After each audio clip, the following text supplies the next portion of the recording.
Buenas tardes a todos y bienvenidos al tercer programa de esta serie de webinars sobre libertad de expresión, organizada por el Consejo de la Prensa Peruana y la Embajada de la Unión Europea en el Perú. En estos programas buscamos discutir temáticas relacionadas con la libertad de expresión. Y como habrán visto, en el último programa tratamos la relación entre cobertura periodística y protesta social. Hoy en día veremos la relación muchas veces tirante entre el Congreso y la libertad de expresión, con énfasis en los últimos proyectos de ley, y veremos también sus impactos en el ejercicio diario del periodismo. Finalmente compararemos la situación legislativa del Perú en materia de libertad de expresión con otros países. Animo también a quienes nos ven hoy día a que nos hagan preguntas a través de las redes sociales, que nos responderemos hacia el final del evento. Ahora invito al embajador de la Unión Europea en el Perú, Diego Mellado, a dar unas palabras de bienvenida. Bueno, muy buenas tardes a todos y muchas gracias. Rodrigo, un placer, como siempre, estar aquí con todos vosotros y desde la Embajada de la Unión Europea estar asociados una vez más al Consejo de la Prensa Peruana para seguir debatiendo, discutiendo sobre problemáticas y sobre temas relacionados con la libertad de expresión. Un tema fundamental hoy en día, sobre todo con los tiempos que corren, cuando estamos todos en confinamiento por la pandemia, cuando ha habido importantes reducciones, ¿no?, de las libertades individuales. Creo que hay que seguir llamando la atención semana tras semana, día tras día en realidad, sobre la importancia de la libertad de prensa, de la libertad de expresión y la importancia de la defensa de la democracia. Eso es algo que tenemos en común desde Europa, el Perú y todos los países de la región, ¿no? Y por lo tanto, por eso es un placer para nosotros estar aquí asociados con el Consejo de la Prensa. Hoy vas a hablar de prensa, libertad de prensa y Congreso. En realidad son temas que también se encuentran, ¿no?, en el debate político en países europeos y no suelen ser temas antagónicos, confrontacionales, ni deberían serlo. En realidad, tanto la libertad de prensa como la existencia de un Congreso democrático son pilares fundamentales de los sistemas democráticos. Está claro que sin el uno no puede haber democracia, no puede haber democracia sin la libertad de prensa, es fundamental, pero tampoco hay democracia si no hay un Congreso libremente elegido, ¿no?, donde los diputados, donde los congresistas, las bancadas, los partidos políticos no expresan el sentido popular. Por lo tanto, yo creo que ese es un punto de partida importante, ¿no?, la necesaria presencia de las dos instituciones, ¿no?, tanto la de libertad de prensa como el Congreso, para que haya una democracia.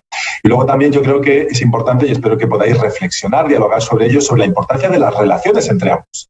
Y las relaciones, habitualmente tienen que ser profesionales, incluso cordiales, incluso relaciones de larga duración. Lo que vemos en Europa, que quizás en el Perú exista un poco menos, ¿no?, y podría ser interesante, ¿no?, el debate. Vemos en España, en Francia, en Alemania, un periodismo parlamentario. Es decir, periodistas que están especializados en el Parlamento, que tienen una relación de confianza con congresistas, bancadas, que comprenden perfectamente el funcionamiento del Parlamento, ¿no?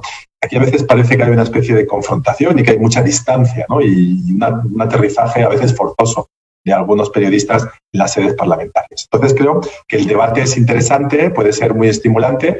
Como ya decía, ¿no?, hay muchos temas que tenemos en común desde Europa y que también se encuentran en el debate europeo, y yo espero que puedan salir y que se puedan confrontar los puntos de vista en este interesante debate de hoy.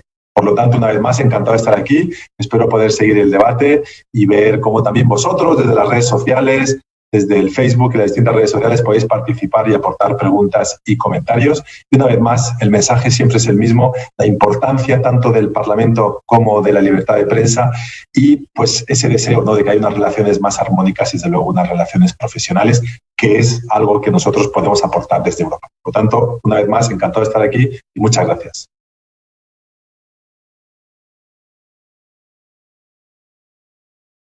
Gracias, embajador. Pasemos ahora entonces, por favor, a discutir la temática de este primer bloque, que son las principales acciones del Congreso de los últimos años en cuanto a libertad de expresión. Para ello nos acompañan tres reconocidos expertos entre periodistas, abogados y congresistas. Está por un lado Andrés Calderón, él es director de las Clínicas Jurídicas de Libertades Informativas de la Universidad del Pacífico. Cecilia Valenzuela, directora de Perú 21, y Gino Costa, congresista del Partido Morado. Comencemos contigo, Andrés. Brevemente, ¿cómo podrías resumir tú la labor del Congreso en los últimos 5 años en referencia a la libertad de expresión? Gracias, Rodrigo. Gracias a todos los organizadores por invitarme a este evento y por dejarme la oportunidad de poder hacer hacer una pequeña, pero creo que importante reflexión con relación a esto que tú acabas de preguntar, Rodrigo. ¿Cuál es el balance sobre la acción legislativa o la producción legislativa con relación a libertad de expresión y libertad de prensa? ¿Ya? Y este es un tema que yo estoy investigando en los últimos años. De hecho, estoy escribiendo un libro precisamente sobre la relación entre libertad de expresión, libertad de prensa y el Congreso. Y como me demoro tanto, voy a ir adelantándoles unos datitos, unas cifras que tengo de ahí, spoileándome a mí mismo, ¿ya? Este Congreso, por ejemplo, el Congreso 2016-2021, ha sido más duro contra la libertad de expresión y contra la libertad de prensa. O sea, esto es algo que intuitivamente podemos pensar, pero prácticamente ha ocurrido. Para que tengan un dato, en el 2015, un año legislativo, salieron 3 proyectos de ley con impacto negativo para la libertad de expresión. En el 2016 la cifra subió a 10. En el 2017 subió a 13 y desde ahí ya no bajó. Bueno, 2018 11, 2019 13, en el 2020 18. Más o menos que entre primero triplicamos y luego sextuplicamos el número de iniciativas legislativas con impacto negativo para la libertad de expresión. Una siguiente pregunta que nos podríamos hacer es ¿y cuál es el partido político o cuáles de los partidos políticos fueron los que tuvieron esta posición tan tirante contra la libertad de expresión? Si yo hiciera una pregunta y a ver si y Gino Costa tuvieran que adivinar, no estoy seguro de ver qué respondería, pero de ahí voy a volver con el dato, ¿ya? Pero les voy a decir que hay un partido que largamente supera al resto. El segundo el primero presentó 26 proyectos de ley con impacto negativo sobre la libertad de expresión en 4 años. El siguiente va con 9. Ese es el nivel de diferencia. Entonces yo creo que sí. O sea, la respuesta en resumen, y con esto cierro la primera intervención, es que creo que la relación entre Congreso y libertad de expresión y libertad de prensa se ha ido deteriorando. Ha sido mucho más dura.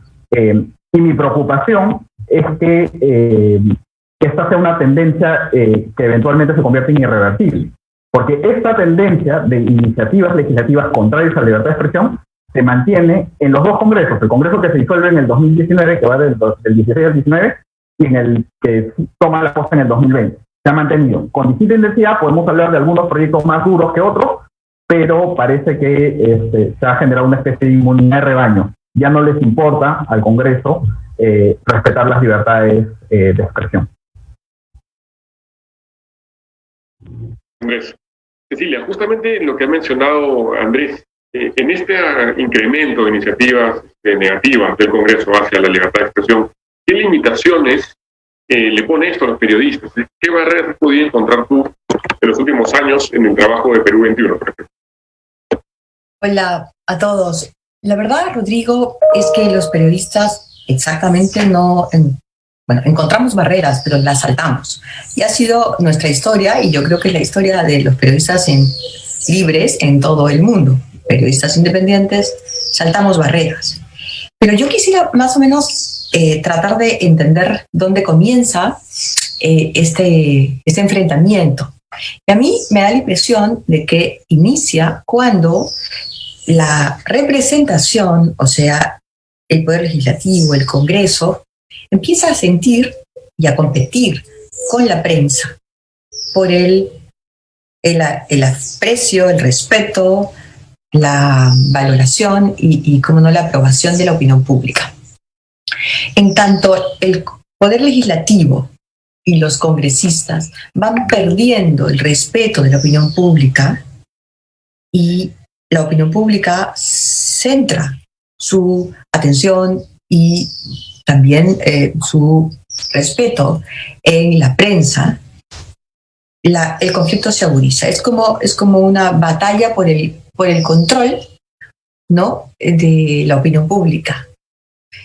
Y es como yo lo que veo es que los congresistas, tanto apristas, fujimoristas, de Acción Popular, ¿no?, que han sido los más agresivos. Luego, claro, Podemos, que tiene otro tipo de intereses, pero igual se traducen en el Congreso. ¿Cómo es que ellos razonan en ese sentido y en ese sentimiento? Y entonces debiéramos tal vez derivar un poco esta conversación hacia el problema de la posverdad, porque terminan diciendo una serie de mentiras, de medias verdades distorsionadas, manipuladas, respecto de la prensa, de las investigaciones periodísticas, de los investigadores periodísticos, yo creo que con el objetivo fundamental de recuperar ese afecto de la ciudadanía, ese aprecio, ese respeto de la ciudadanía que ellos perdieron por sus propios gestos, por su propio accionar. Entonces, ¿hay un conflicto? Sí. ¿Se acrecentó en los últimos 5 años? Sí, pero no es nuevo. Había un conflicto, y un conflicto realmente serio y tenaz, durante el gobierno de Fujimori y Montesinos. Definitivamente cambiaron incluso las reglas. Por ejemplo, los periodistas teníamos un espacio en el hemiciclo, podíamos reportar desde el hemiciclo. Llevábamos muchas veces, por supuesto, nuestra libreta, pero teníamos teléfonos para informar sobre medidas de último momento a nuestras redacciones. El gobierno de Alberto Fujimori, después del golpe del 5 de abril, cuando hicieron el Congreso Constituyente, eliminó ese espacio y empezó echándonos. Pero seguiremos conversando. Mira, Dino, tú desde la experiencia en el Congreso, ¿estás de acuerdo con lo que mencionan Andrés y Cecilia? Es decir, que en los últimos años ha habido una especie de deterioro en las relaciones entre la libertad de expresión y la actividad legislativa. Sí, me da la impresión que sí, pero necesitaríamos primero la evidencia para sostener eso. O sea, Andrés ha arrancado el 2015 y digamos, identifica una curva ascendente, pero yo le rogaría que haga el trabajo completo y arranque el 2000, a ver cómo evoluciona la curva. Como esto es parte de un libro, sería de suma utilidad, pero yo sospecho que sí. De hecho, este ha sido el quinquenio, digamos, con más amenazas a la libertad de expresión desde el Congreso. Es lo que yo creo, porque había una mayoría fujimorista con una tendencia autoritaria muy clara, y que enfrentaba, digamos, a un ejecutivo débil y que sentía que no podía gobernar el país como se lo propuso Keiko desde el Congreso, porque habían contrapesos. Y el contrapeso más importante era la prensa independiente. Entonces, ahí es donde surgen todos estos proyectos para las colegiaturas de los periodistas, para incrementar las penas de difamación y, por supuesto, controlar la publicidad estatal, para, digamos, acallar o poner en su sitio a la prensa mermelera. Esto ha continuado, como ha dicho Andrés, con un número importante de proyectos en el Congreso complementario, pero por supuesto no ha habido nada como la ley Mulder. Pero sí ha continuado el discurso de cuestionar el rol de la prensa y de acusarla de prensa mermelera, porque en otro contexto también la mayoría natural que hay en el Congreso complementario ha sentido que la prensa es un contrapeso que está reñido con la voluntad popular, digamos, ¿no? Entonces, la voluntad popular manda, no entienden ellos por qué la prensa y con qué derecho la prensa, que no ha sido electa, les viene a controlar su ejercicio del poder. Y lo mismo con los otros poderes del Estado. Acuérdate que no ha sido solo la crítica a la prensa. En este último periodo, la crítica al Tribunal Constitucional, especialmente, y a otros poderes del Estado, ¿no? Entonces, yo creo que el populismo que hemos tenido en el último periodo, ejercido desde el Congreso, ha sido una amenaza a la libertad de prensa y a la democracia. Creo que hemos salido más o menos airosos, pero la gran pregunta es ¿qué ocurrirá si este populismo se empieza, digamos, a ejercer desde el Ejecutivo, con una presencia además importante en el Legislativo? Eso no lo hemos tenido en los últimos años, y si eso ocurriera, vamos a estar en un escenario mucho más difícil que el que hemos tenido estos últimos 5 años. Andrés, te voy a pedir por favor que hagas unos spoilers más de tu libro y nos puedas contar quiénes son los partidos que son un poco más agresivos por la libertad de expresión, y si muy brevemente puedes mencionar también qué pasaría si además de los partidos tenemos también al Ejecutivo, como dice Dino. Sí, no, y voy a aprovechar para responderle, Dino, y decirle que sí he mirado unos cuantos años atrás, pero no tantos, no desde el 2000. En verdad, la investigación del Observatorio Legislativo empieza en el 2012. Y de hecho, si entran, o sea, si googlean Observatorio Legislativo CELE, que esto se ha trabajado con el Centro de Estudios sobre la Libertad de Expresión de la Universidad de Palermo, en Argentina, es un trabajo que hemos hecho en varios países. Yo he hecho el de Perú desde el 2012 en adelante. ¿Ya? Y ahí están los datos, y 2012, 2013, los años anteriores, el número de proyectos de ley nunca pasaba de 10 de impacto negativo. Los de impacto negativo ya empiezan a los 2 dígitos a partir del 2016. ¿Quién era el de los 26 proyectos legislativos con impacto negativo en libertad de expresión y específicamente libertad de prensa? Fuerza Popular, ¿no? En segundo lugar, Acción Popular con 9. ¿Quién, perdón? Y lo que, Acción Popular. Acción Popular.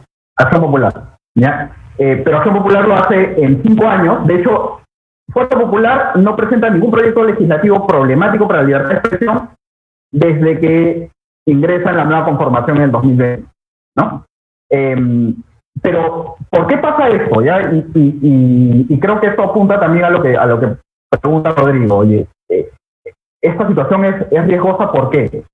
Creo que hay 2 grandes razones por las que podemos explicar qué está pasando, por qué la situación legislativa, y que no es solamente proyectos legislativos, como dice Cecilia, creo que hay actitudes, hay conductas, hay retirar a los congresistas de las graderías, hay quitar acreditaciones, hay llamar prensa mermelera, ¿no? E insistir y achacar con ese atributo. Y creo que hay 2 explicaciones. Hay por un lado malicia o retaliación, ánimo vindictivo, que quizás se explica precisamente por eso, porque les parece incómodo que la prensa haga su trabajo. Y dice, ok, si la prensa me está pintando en una mala luz hacia la ciudadanía, entonces yo lo que hago es tratar de deslegitimar al mensajero. Y digo, ok, la prensa está vendida, está sesgada. Es el mismo discurso de Trump y Bolsonaro que sucede en otros países, y que tampoco es que haya recién surgido en el Perú en el 2016. Ya hay esa relación tirante en algunos momentos, solamente que creo que se ha agravado.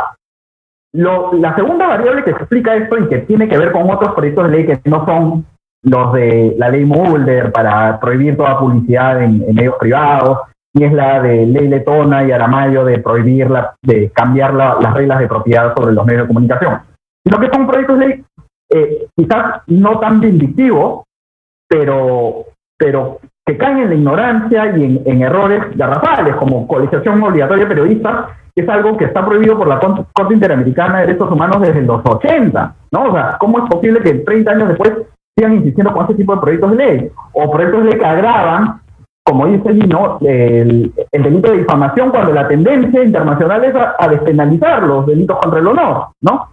¿Y esto por qué pasa?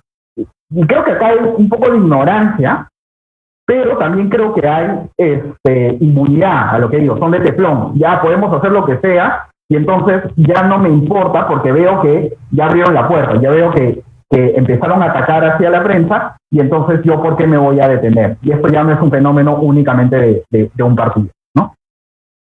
Cecilia, una pregunta. Tú has mencionado el asunto de la posverdad, ¿no? Gino ha mencionado también el asunto de esas narrativas que se vuelven un poquito más digamos, combativas.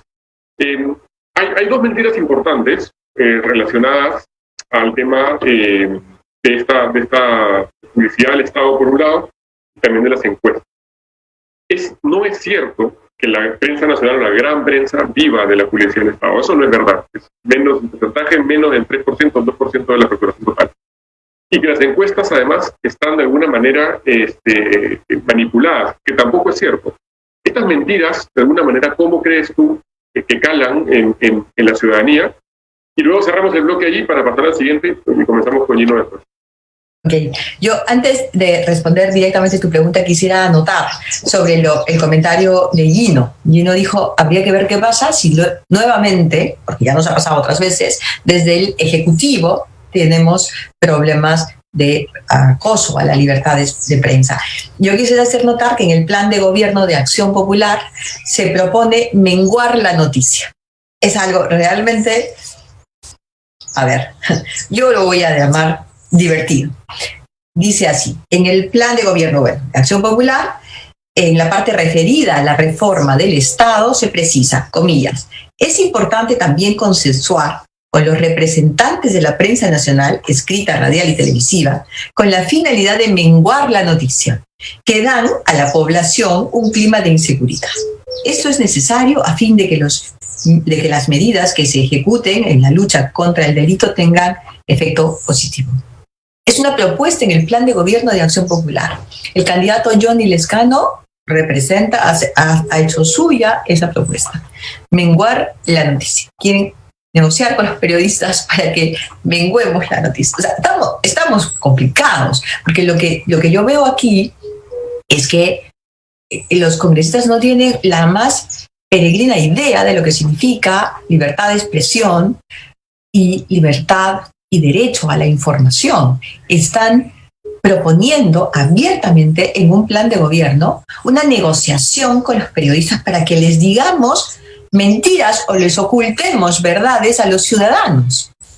Y lo escriben sin ningún problema, lo inscriben en el Jurado Nacional de Elecciones. Entonces, hay un problema de desinformación, de falta de cultura democrática, de dominio de los términos y de los espacios democráticos en la gente que pretende, a partir o a raíz de la política, tomar posición hasta de gobierno en nuestro país. Entonces, claramente los periodistas no vamos a permitir que esto avance, vamos a decir lo que tenemos que decir, y yo sí presiento un ánimo complicado en el futuro, una situación complicada en el futuro. De otro lado, la posverdad está claramente en medio de todas, en la cabecita de todas estas gentes, naturalmente.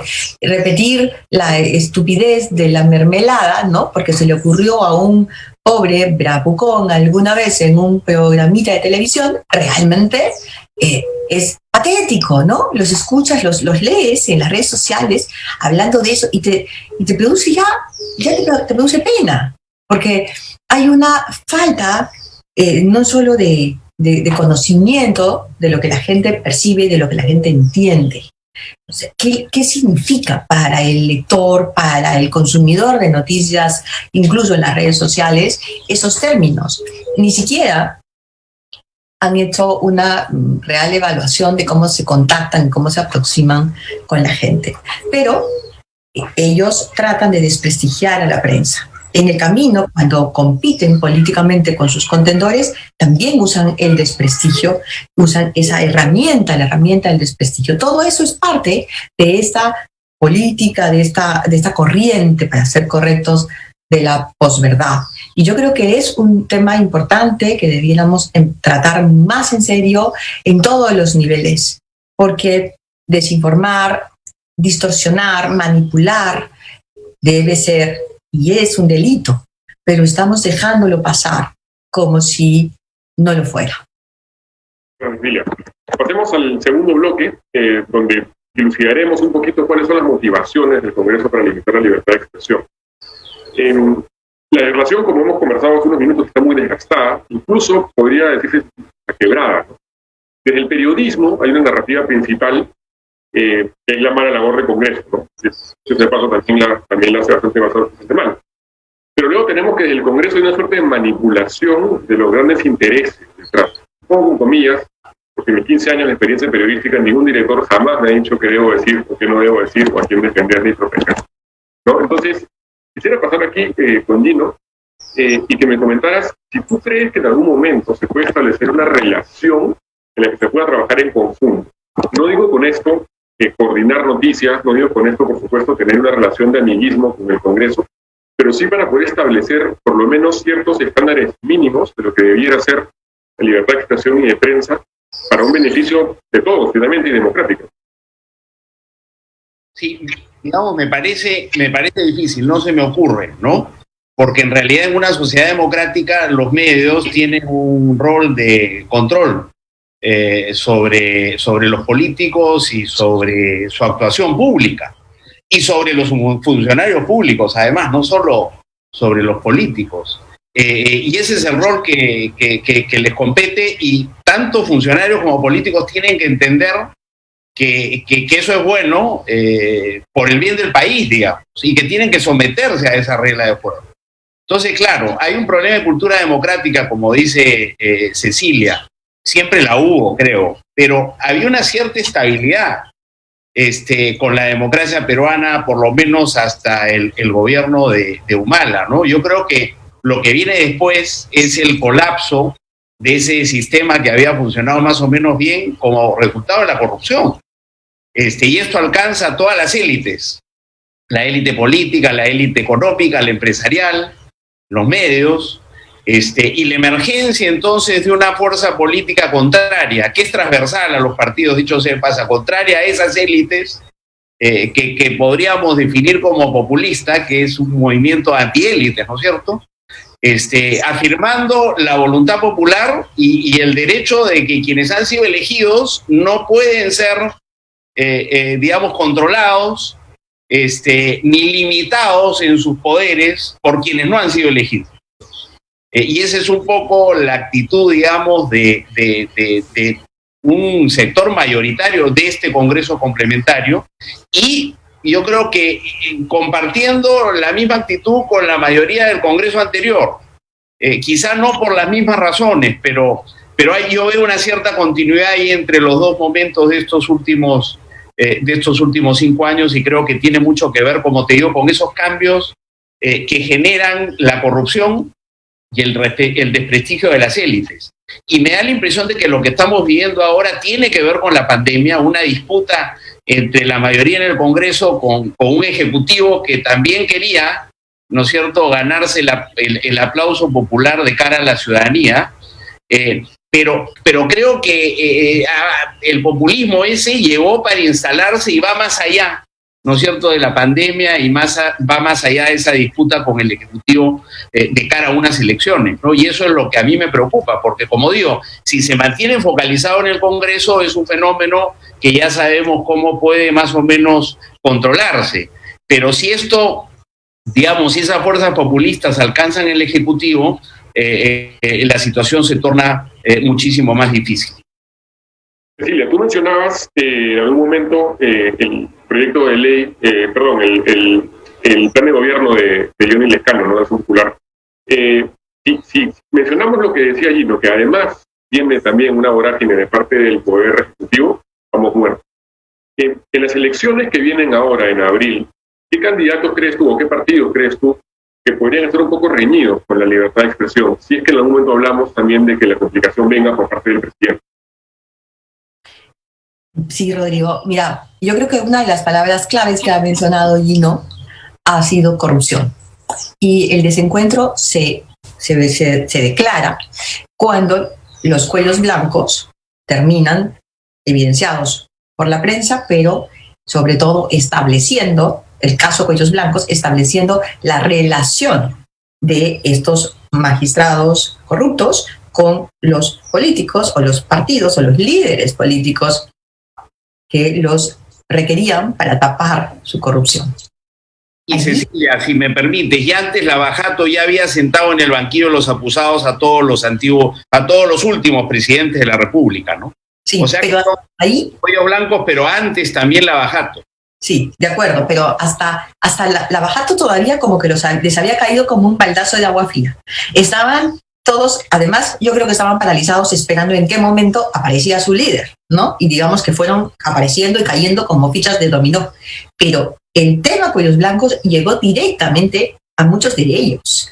Recordemos la cantidad de audios en los que congresistas que luego han liderado campañas violentas contra la prensa estaban hablando con los hermanitos, aparecían, según ellos, de manera tangencial, los habían llamado por teléfono una que otra vez, pero no. O sea, la relación con esta magia que arreglaba, resolvía, pero casos en el Poder Judicial, se fue evidenciando y fue decantando el nivel triste, lamentable, de la clase política, o de una muy buena parte de la clase política de nuestro país. Entonces, la respuesta ha sido muy agresiva, Y el nuevo Congreso, el del último año, pues ha tomado la posta, ¿no? Ha sido precisamente Podemos, el partido del señor Luna Gálvez, cuya inscripción incluso está vinculada a los cuellos blancos, ¿no? Cuya inscripción como partido político está vinculada a los cuellos blancos, quien ha tenido estas propuestas mucho más agresivas, tratando de retomar la viada que el congresista aprista Mulder inició, ¿no? Entonces, la corrupción es parte del tema, y salir con la posverdad, las mentiras, las fake news contra los periodistas es en realidad una defensa de parte de estos grupos políticos que quieren desprestigiar la investigación. Yo quiero decir que esto lo hemos vivido, y lo hemos vivido organizadamente desde la época en la época de Montesinos. Montesinos contrató a Héctor Faisal, un difamador famoso argentino, para que golpeara y destruyera las reputaciones de los periodistas de investigación. Y durante 2 años el acoso fue brutal.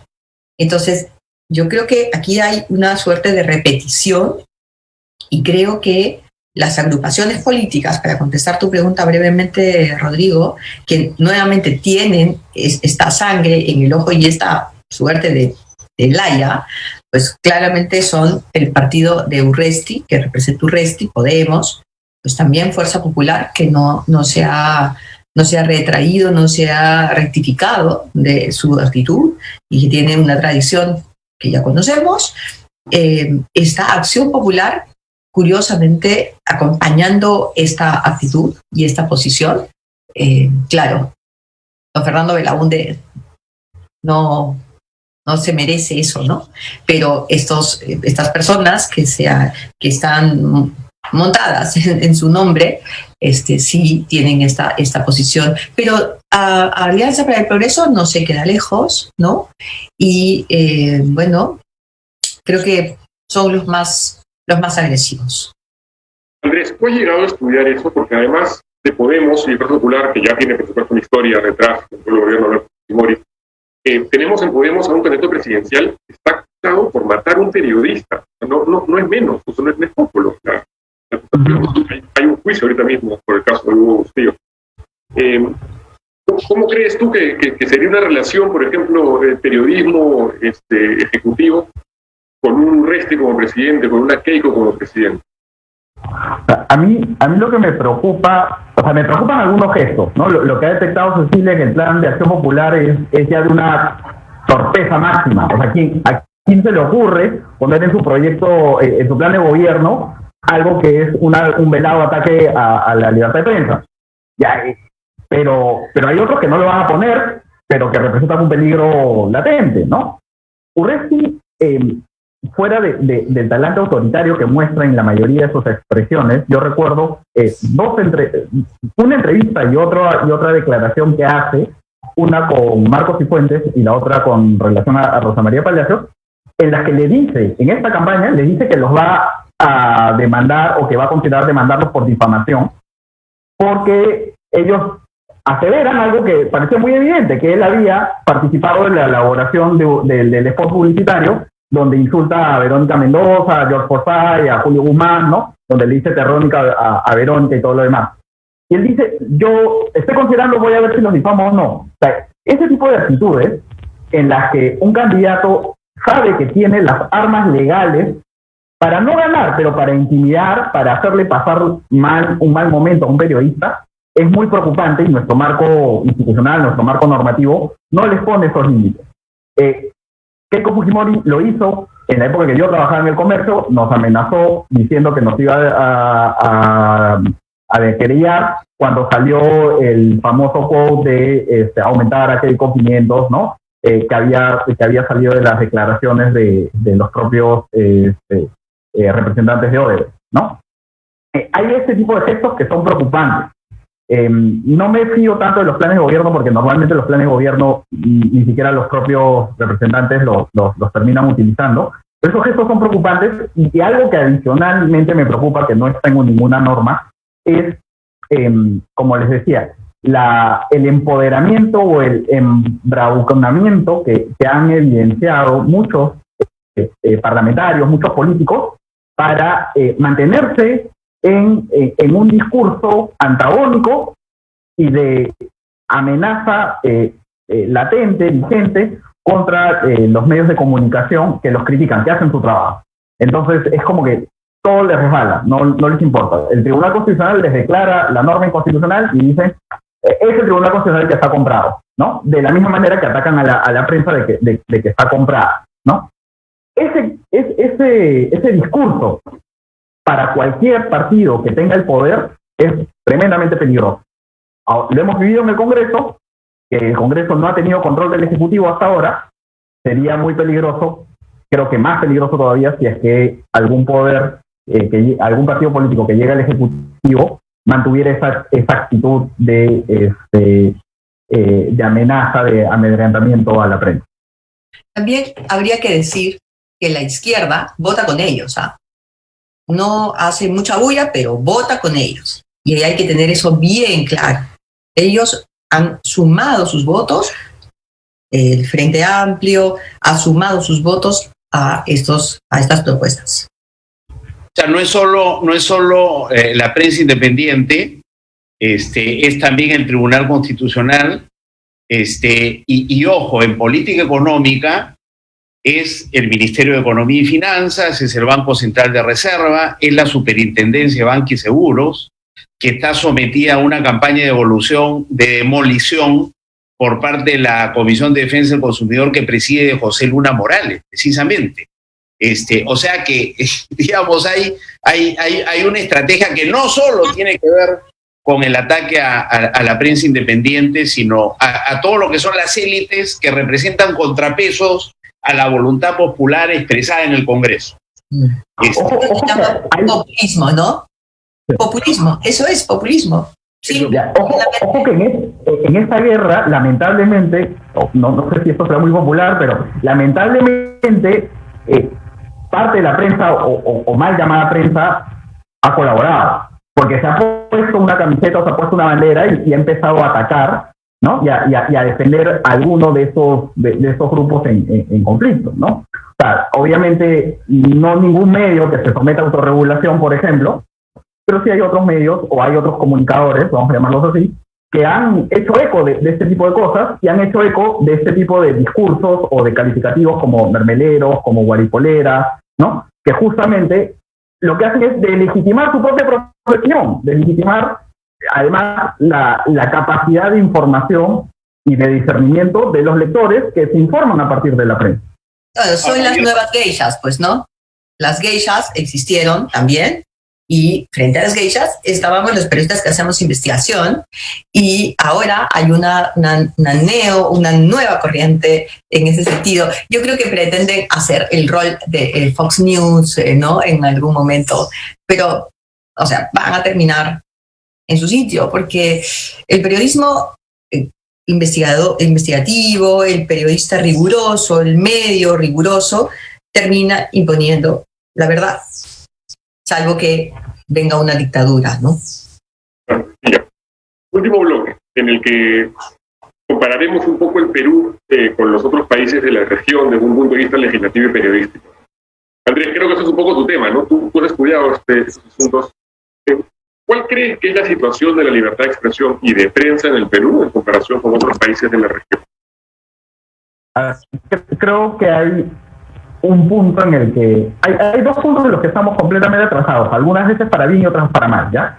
Creo que hay una tendencia legislativa peruana a criminalizar todo lo que sea expresión. En realidad, a criminalizar todo aquello que no saben darle una solución, ¿no? Y entonces hablamos de problemas reales, como que pueden existir, como por ejemplo afectaciones al derecho a la imagen, afectaciones a la privacidad, discriminación, acoso, fake news, pero creen que todo es cárcel, creen que todo esto se soluciona con pena de cárcel, creen que no existe el problema de definir correctamente un tipo penal y de los peligros que genera, de la autocensura que puede generar cada vez que tú a cada expresión equivocada o incluso nociva te pones una consecuencia de cárcel, ¿no? Y que además es utilizada por políticos o por gente que está en el poder que no quiere ser investigada, justamente para amedrentar a quienes realizan la labor investigativa. Me olvidaba de un candidato que no le quiero dar mucha tribuna, pero es un candidato que es famosísimo por entablar un montón de demandas y que incluso ha salido en Perú 21 justamente la nota en que evidenciaba la cantidad de demandas que planteaba contra funcionarios públicos contra quien no hacía lo que le parecía, ¿no? Entonces, por ese lado estamos atrasados. ¿Perdón? Eteco. ¿No? ¿Te referías a Eteco? No, López Aliaga. Rafael López Aliaga es un famoso querellador denunciante. Ya me hiciste mencionar. El Congreso digamos que ya la delantera en eso es Luna Morales, ¿no? En ética es el que lleva todos. Claro. Entonces, tenemos la tendencia a criminalizar todo, y mientras otros países están avanzando en despenalizar los delitos contra el honor, difamación, ¿no? Y que sean ilícitos civiles, o sea, que genere una reparación civil, sin duda, ¿no? Cuando merite. Acá en el Perú estamos con proyectos de ley que quieren agravar las penas. Eso es absurdo. El otro, en lo que no estamos a la par de las tendencias internacionales, pero ahí creo que no está mal que no estemos a la par, es que no estamos discutiendo todavía responsabilidades legales de intermediarios, ¿no? ¿Y a qué me refiero con intermediarios? A redes sociales, a motores de búsqueda, agregadores de noticias, a los cuales se les está empezando a atribuir responsabilidad por la difusión de noticias falsas, por la difusión de discurso de odio, de acoso, de pornografía infantil, ¿no? Y otro tipo de contenidos, algunos ilícitos, otros solamente dos. Y acá, digamos, que no lo hayamos regulado no está mal, porque lamentablemente en otros países se están avanzando en una avenida que es de más restricciones y más responsabilidades, que creo que pueden generar un impacto negativo, a partir del cual nadie va a querer hospedar ningún tipo de comentarios o contenidos de terceros, porque van a sentir que ellos van a tener que estar bloqueando en todo el momento cualquier contenido que pueda ser considerado peligroso. Y Cecilia, si explicamos lo que dice Andrés a un caso práctico del día a día en el periodismo, ¿cómo compararías tú un poco los riesgos en asuntos de libertad de expresión versus lo legislativo en el Perú, pero estos países en la región? México, por ejemplo, está muy complicado, Argentina también tiene sus situaciones. Si tú has visto casos de colegas en otros países, ¿cómo pondrías tú el Perú respecto a los demás países? Bueno, la característica de... Disculpa, quisiera animar al público también a hacerle algunas preguntas. Ya nos vienen llegando algunas para el final del bloque. Adelante. Bueno, las características de estos países es que tienen regímenes populistas, ¿no? Populistas de izquierda. O sea, yo estoy segura que en Venezuela nadie respeta la libertad de expresión ni se respeta ningún derecho civil. Eso está clarísimo. Pero México, pero Argentina y Ecuador en la época de Correa, y todo pinta que volverá, ¿no? Han tenido estos dirigentes una posición muy agresiva contra la prensa, de ningunear, de separar, de perseguir, de enjuiciar, de usar, como dice Andrés, el Poder Judicial, de usarlo para perseguir. Ahora, yo creo que después de la etapa Fujimori-Montesinos, en el Perú, a pesar de que tenemos ahora este panorama tan lamentable, incluso en la oferta de los candidatos, a pesar de eso, en el Perú hay cosas que hemos logrado avanzar, y candados que se han puesto. De hecho, hay una autonomía interesante y cada vez más sólida desde el Ministerio Público y el Poder Judicial.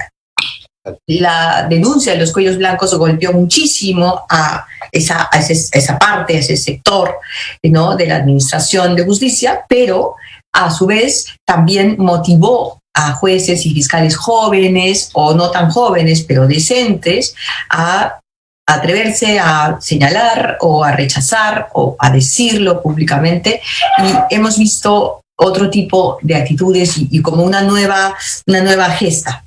Eso es alentador. Yo creo que es importante siempre ver lo positivo y ver por dónde encontramos el espacio y las alianzas, ¿no?, las más saludables para para salir adelante, para recuperar la democracia en nuestro país. Lo que está pasando a partir del populismo y la posverdad es algo que está golpeando al mundo entero. Acabamos de ver lo que ha pasado en Estados Unidos. Ahora, esa democracia norteamericana ha logrado recuperarse en 4 años. Y claro, a nuestros países les cuesta mucho más, pero no podemos dejar de ver la posibilidad de recuperarnos. Entonces, a mí me gusta siempre observar dónde están esas puertas, esas posibilidades. Veo que en el Poder Judicial, como decía, hay una nueva generación. Siento que incluso en las Fuerzas Armadas, en la Policía Nacional, hay nuevas generaciones. Hay una importante cantidad de coroneles en la policía, importantes, que tienen cargos muy interesantes ahora, que realizan una labor muy loable, que son personas realmente aguerridas, decentes y que tienen un enorme rechazo con las generaciones anteriores y lo que estas generaciones hicieron. Entonces, sí se refresca, ¿no? Desde la función pública se refresca, y luego está el hecho de que hay elecciones y hay posibilidad de competir. Entonces, es muy importante que trabajemos ahora en tratar de levantar, de dar espacio a los candidatos al Congreso que puedan ser mayoría, que en conjunto, por temas deontológicos, éticos, vayan a votar de una manera coherente y consecuente, que no ataquen, como decía Gino, el Banco Central o el Ministerio de Economía, porque quieren sacar una ley populista, irresponsable, que va a terminar destrozando a los ciudadanos, como en el caso de los aportes a la ONP, por ejemplo, ¿no?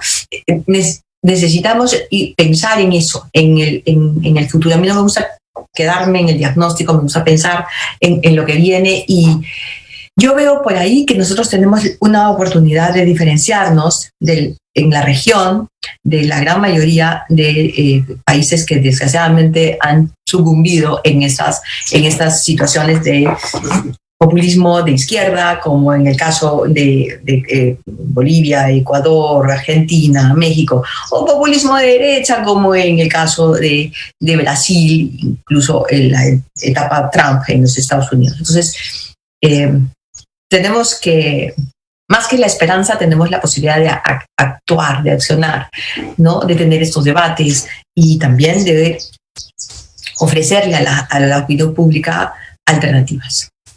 Sí, yo creo que la diferencia más importante es esa, que no tenemos todavía un gobierno populista y ojalá que no lo tengamos, pero apuntar algunas otras diferencias muy rápido. Los grandes grupos mediáticos son fuertes, son sanos, y no están comprometidos con la corrupción. Eso es muy importante. Basta ver la televisión todos los domingos, todos los días en realidad, pero todos los domingos.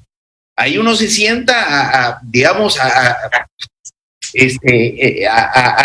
ver el resultado de un trabajo de una prensa muy independiente y muy limpia, en el sentido de no comprometida con la cochinada.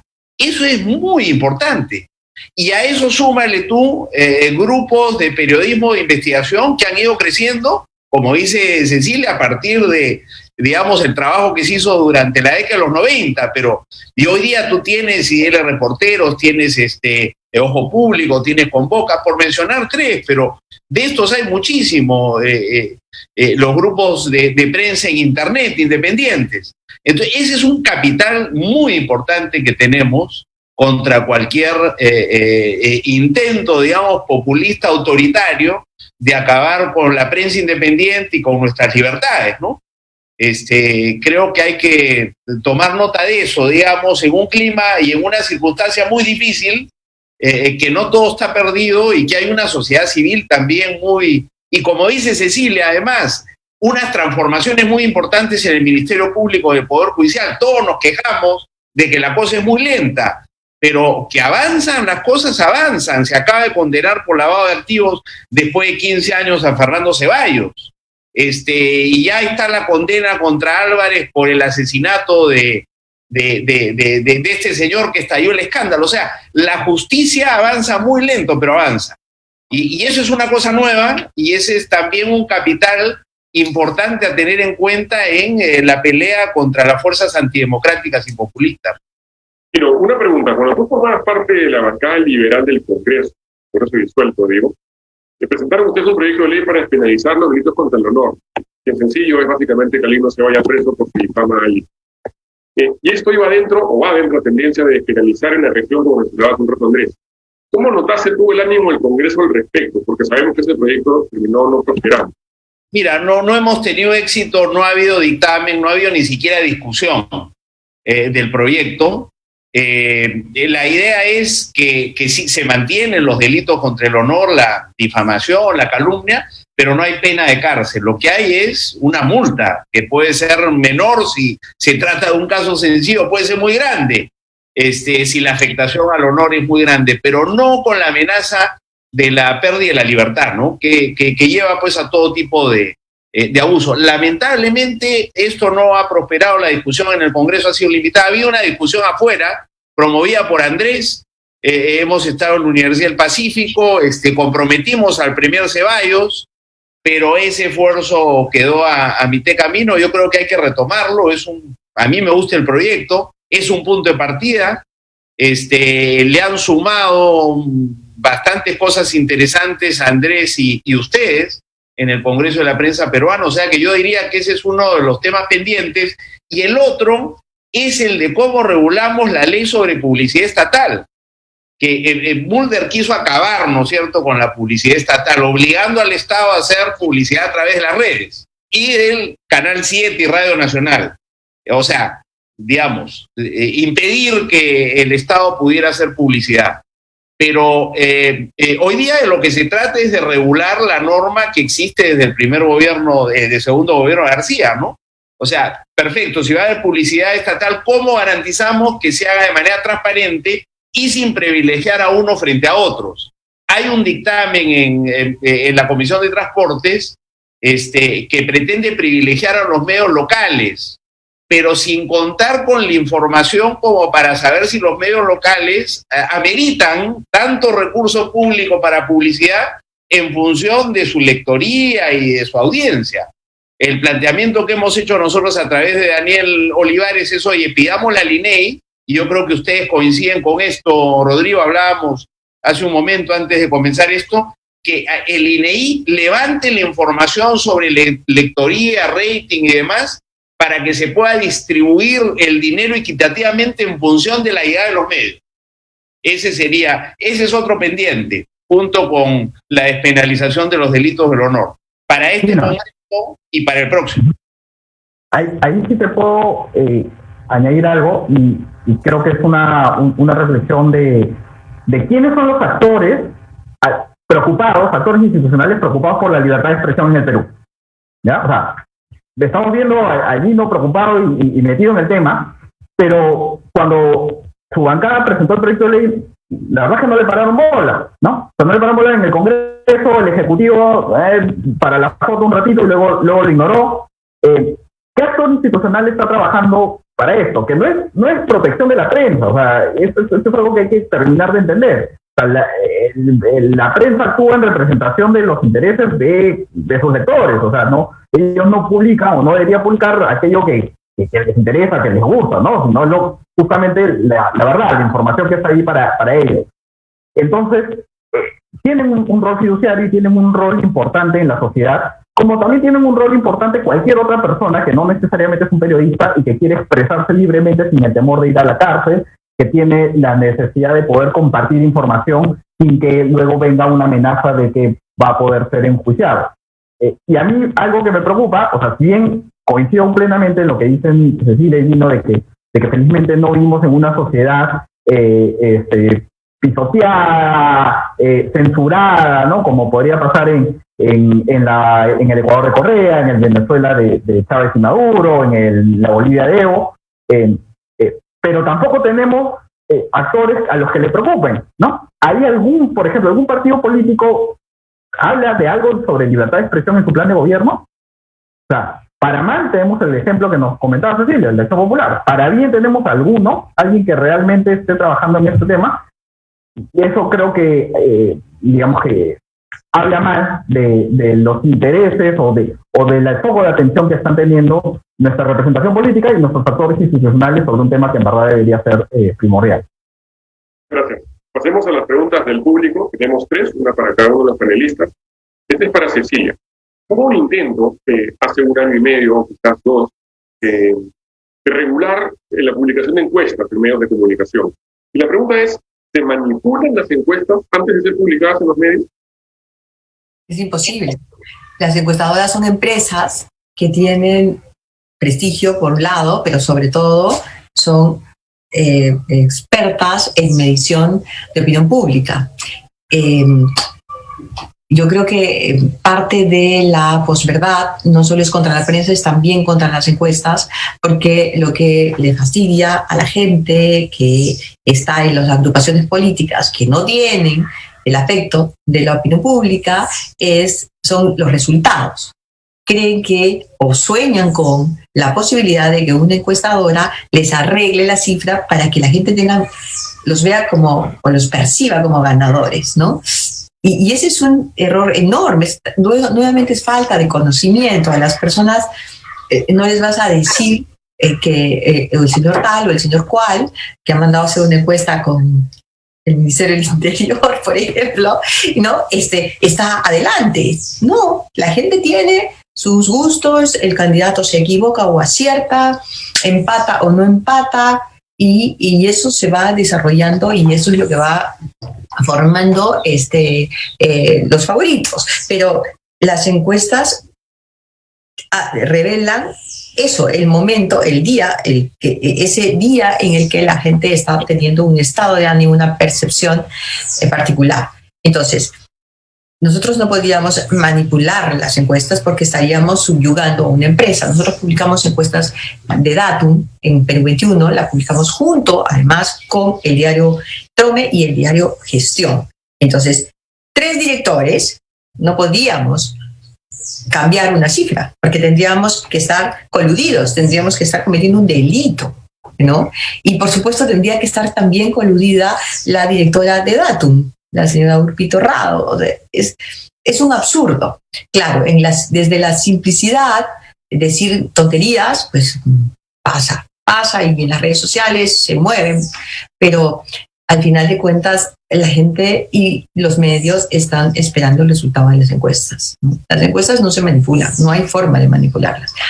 Ocurre con encuestadoras que al final, o que funcionan solamente en época electoral, o que aparecen en la ficción de algún candidato, que probablemente pues son contratadas por algún candidato. Pero cuando las encuestadoras son contratadas por medios de comunicación, como ocurre con Datum, Perú 21, Gestión, Trome, eso es absolutamente imposible. El medio de comunicación en principio no tiene necesariamente un favorito. Nosotros miramos las cartas, leemos los planes de gobierno, detectamos cosas, por eso o por lo otro decimos que este o cual candidato podría ser más positivo o menos positivo para el país, pero este es un tema serio, es un tema de prensa y también es un tema de respeto, ¿no? Por lo que la opinión pública piensa. Finalmente las encuestadoras reflejan lo que la opinión pública, lo que el ciudadano de a pie piensa. No lo que las élites piensan, sino lo que el ciudadano de a pie piensa. Gracias. Dino, en tus años de experiencia, esta es otra pregunta del público, ¿cómo notas tú la temperatura del debate, las actitudes por parte de los congresistas en referencia a la libertad de expresión? Como te decía, a mí me parece que hay una continuidad con el Congreso anterior ahí. En los últimos plenos se vuelve a escuchar, ¿no?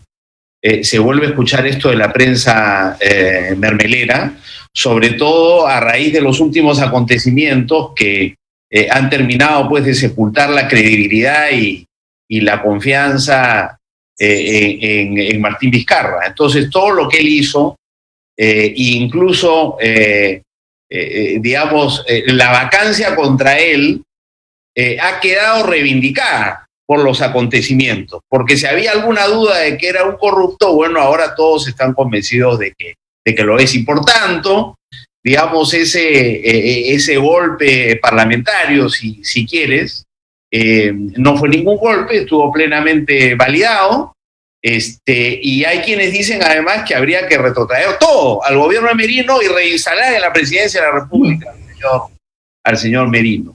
Y que esto sería posible si no fuera pues por la prensa mermelera que sigue pidiendo todo esto y manipula las cosas y manipula la opinión pública, ¿no?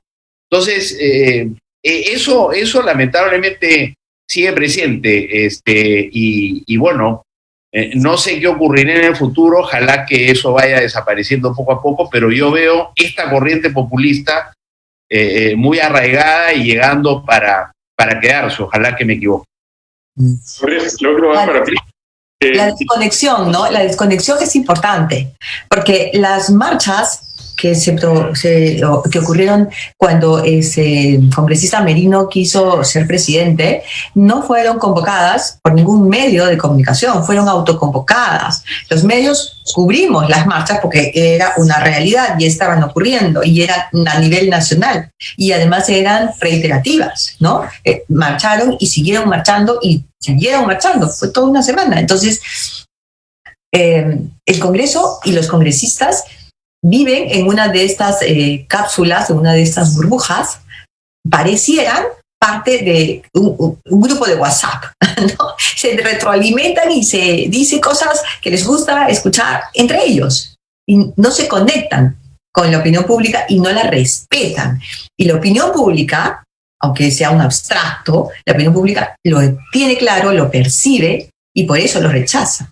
O sea, es que ellos son los representantes de la opinión pública, ellos sienten que son los representantes de la opinión pública, han sido elegidos con el voto popular y que no es el caso del Tribunal Constitucional, que no es el caso de los medios de prensa, etcétera, etcétera, ¿no? Entonces hay esa tensión entre ellos que son la expresión popular y el resto de instituciones que les hacen contrapeso. Entonces, ahora, para terminar, si me permites, tú preguntabas la posibilidad de un diálogo, ¿no? Un diálogo que no sea el diálogo que se propone en ese plan de gobierno al que se refería Cecilia. Yo la verdad que no sé si será posible, pero habría que buscar buenas experiencias internacionales en esta materia. Yo no descartaría la posibilidad de abrir un diálogo sobre esta agenda de libertad de prensa para avanzar en la medida de lo posible, pero habría que ver buenas prácticas internacionales. Pero mientras tanto, aportar al fortalecimiento de los partidos y mantenerse vigilante desde la sociedad y desde la prensa independiente. No veo que haya otra forma de hacer frente a esta forma de entender las cosas que es una amenaza para la democracia. Gracias. Andrés, la última va para ti. Te pediría, por favor, un minuto para poder cerrar el bloque. Si no hay una especie de legislación por parte del Congreso, pregunta uno de las personas que nos ve, ¿quién controla, quién regula los medios? ¿Cómo funciona eso? Creo que hay, puede haber legislación general, pero que no específicamente tiene que ver sobre cómo debe actuar un medio. ¿Quién controla los medios? Creo que el principal controlador de los medios son su público, ¿no? O sea, la audiencia, los lectores, quienes van juzgando con sus decisiones día a día y también con la opinión que felizmente ahora es más amplia gracias a las redes sociales y que van diciendo y se van dando cuenta, como dice Cecilia, ¿no? Así como las personas se dan cuenta de cuando un político les miente, cuando un político está actuando de manera irresponsable y completamente inconsciente frente a la población, también lo hace con los medios de comunicación y también lo hace con los periodistas. Y los periodistas tienen la reputación, creo que es lo que principalmente se están jugando cada día que hacen su labor. Y lo segundo es autorregulación, ¿no? Y esto es que los medios de manera institucional o de manera individual empiecen a controlar. Acá hay algo que a veces, yo lo he conversado con muchos amigos periodistas, y hay dos posiciones. Hay quienes dicen, se debe hacer periodismo de periodistas, y hay quienes dicen, no, esto es antiético, para esto nosotros no deberíamos ser personajes públicos, no es nuestra labor. Lamentablemente yo creo, así no les guste, creo que sí es parte de su labor.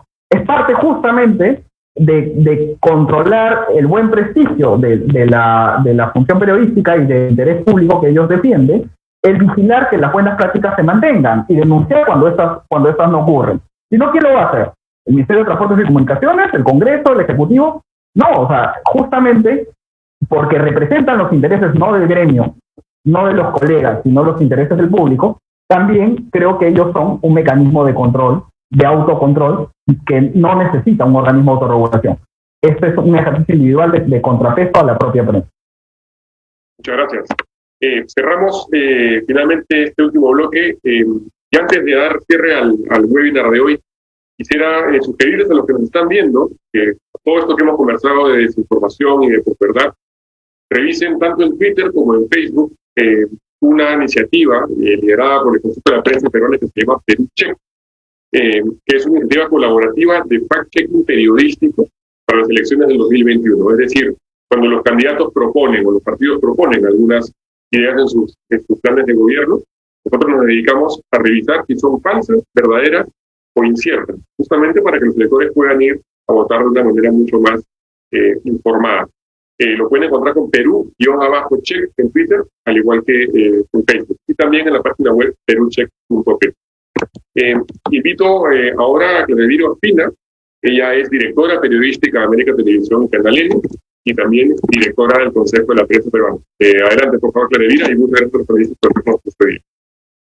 Hola, Rodrigo, y a los panelistas. Pues no me queda mucho que decir, que agregar, salvo resaltar el hecho de que todos coinciden en el riesgo que significa el populismo, no solo el populismo desde el legislativo, que es lo que nos convoca esta tarde, sino la posibilidad de que llegue el populismo al ejecutivo. Y ahí yo haría un matiz frente a lo que ha dicho Cecilia, porque digamos, más amenazas a la libertad de expresión de un populista de izquierda puede considerarse las amenazas de un populista de derecha como Donald Trump, que hizo y que concretó mucho sus amenazas contra la libertad de prensa, contra la verdad, contra la posibilidad de que los medios mantuvieran el prestigio, que es, digamos, la línea común de quienes intentan golpear a la prensa desde el legislativo o desde el ejecutivo, y es darle a la línea de flotación, a su valor fundamental, y es el de la credibilidad, la legitimidad, la veracidad y la honestidad.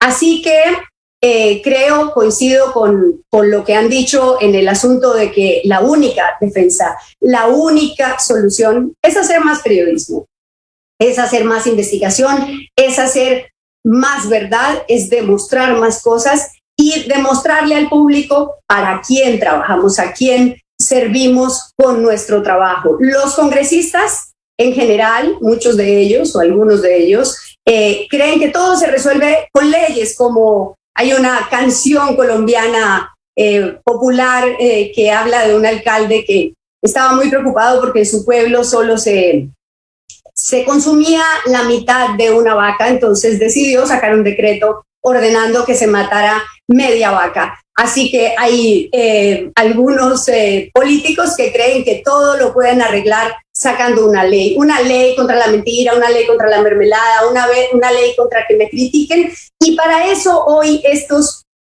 candidatos o congresistas que están en esa campaña, pues utilizan una herramienta que es muy valiosa para la opinión y muy valiosa para los periodistas y para todos, que son los seguidores en las redes sociales. En el caso de ellos, de quienes quieren atacar a la prensa, pues utilizan una evangelización en las redes sociales, ¿no? Y entonces nos mandan a todas sus hordas de seguidores, hacen hashtag, ¿no? Mermeleros, gualipoleros y ese tipo de cosas que también coincido en que muchas veces algunos sectores de lo que se ha empezado a considerar como prensa estimulan también, ¿no? Pero que las redes sociales son un gran instrumento, pero también son una gran arma arrojadiza contra la prensa.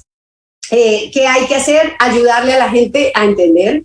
Es cierto que a veces los usuarios de las redes sociales y algunos de los televidentes o de los lectores o de los radioescuchas prefieren creer a sus propias convicciones que a los hechos. Eso es verdad, es una realidad. Eso nos pasa con las cosas que nos dicen sobre el COVID en las cadenas de WhatsApp, y nos pasa con la política. Pero el papel de la prensa es llamar la atención, es hacer sonar la campanita y decir, ojo, que aquí hay una alerta de amenaza, y seguir haciendo periodismo, seguir haciendo lo que sabemos hacer. Por último, decirles, rescatar algo que en lo que han coincidido los tres: cultura democrática. Tenemos que ayudar a construir una cultura democrática, una cultura de defensa de la diversidad de opiniones, de defensa de la libertad de expresión y de defensa, por supuesto, también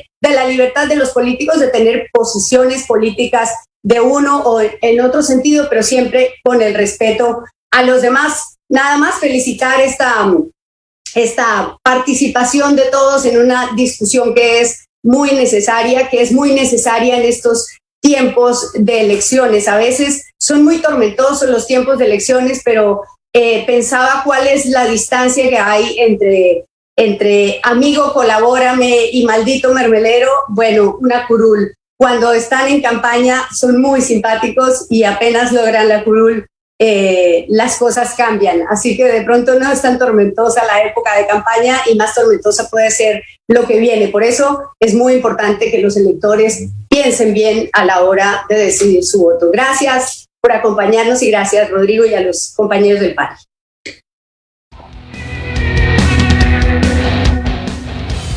Atila Levira, muchas gracias. Y también quisiera agradecer, por supuesto, a la Embajada de la Unión Europea por unirse al Consejo de la Prensa Peruana en su lucha por defender la libertad de expresión para todos, ojo, para todos, sean periodistas o no. También, por supuesto, a Andrés, Cecilia y Gino. Y los invitamos el próximo jueves a la misma hora en nuestro cuarto y último programa de esta serie, que será sobre libertad de expresión y elecciones, donde tocaremos temas como censura y el daño que producen las noticias falsas. Muchas gracias.